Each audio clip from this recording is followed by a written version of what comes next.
శ్రీ గురుభ్యో నమ. ఓం నమో భగవతే వాసుదేవాయ. భగవద్గీత 18వ అధ్యాయం మోక్ష సన్యాస యోగము నుండి ఈవేళ మనం 25వ శ్లోకాన్ని పరిశీలన చేసుకుందాం. అనుబంధం చేయం హింసాం అనపేక్ష్య చ పౌరుషం మోహాదారభ్యతే కర్మ యత్తతామసముచ్యతే.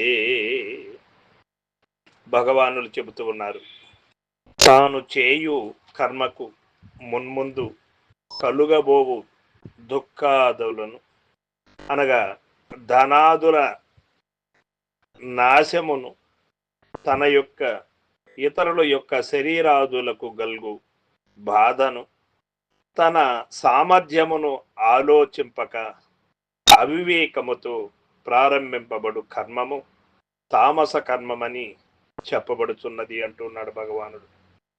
తామస కర్మావలంబి ముందు వెనుకలు ఆలోచింపక కర్మలు ప్రారంభించును. ఆ కర్మ వలన కలుగబోవు దుఃఖములను గురించి విచారింపడు. ఇతరులకు దాని వలన కలుగు బాధను కూడా యోచింపడు. తన శక్తి సామర్థ్యములను కూడా చూచుకొనడు. అవివేకముతో గ్రుడ్డిగా కర్మలు చేయ మొదలెడును. అట్టివాడు చేయు కర్మ మహాప్రమాదభూయిష్టమయ్యుండును. కావున అది సర్వదా త్యజ్యమేయవును. మరియు సామాన్యముగా భగవద్విముఖుడై స్వార్థ సాధన కొరకు గావించు దృశ్య విషయ సంపాదన రూపమైన కర్మలన్నీయు రాజస తామస క్రియల క్రిందకే వచ్చును. క్రియాలయనిన వానిచే తన ఆత్మకు కలుగు నష్టము సంసార బంధము నతడు ఆలోచించుట లేదు. మోహత్ అనగా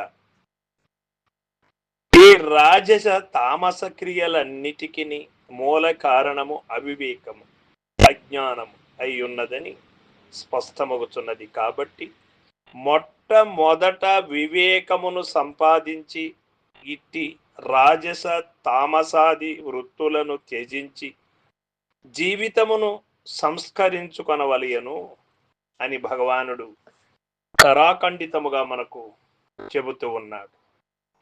ఎవరైతే ఈ యొక్క సంసార బంధము నుండి ఈ యొక్క భవసాగరము దాటవలెనను కాంచ కలిగినటువంటి వారు తామస రాజసిక కర్మల జోలికి అస్సలు వెళ్ళకూడదు. మన వలన ఇతరులకు హాని కలుగునది, మన వలన ఇతరులకు దుఃఖము కలిగేటువంటిది, మన వలన ఏ ప్రాణికైనను అపకారము జరిగినదంటే ఇది తామసిక రాజసిక గుణములతో కూడినటువంటిది. సాత్విక గుణముతో కూడినటువంటిది ఎటువంటి పరిస్థితుల్లోనూ ఎవ్వరికి హాని కలగదు, ఎవరిను దుఃఖానికి లోని చేయదు. అందుచేత సాత్విక కర్మమే చేయదగినటువంటి కర్మ. ఈ యొక్క రాజసిక తామసిక కర్మలు చేయదగినటువంటివి కాదు అని ఇక్కడ మనం నిశ్చయానికి రావలసి ఉంటుంది.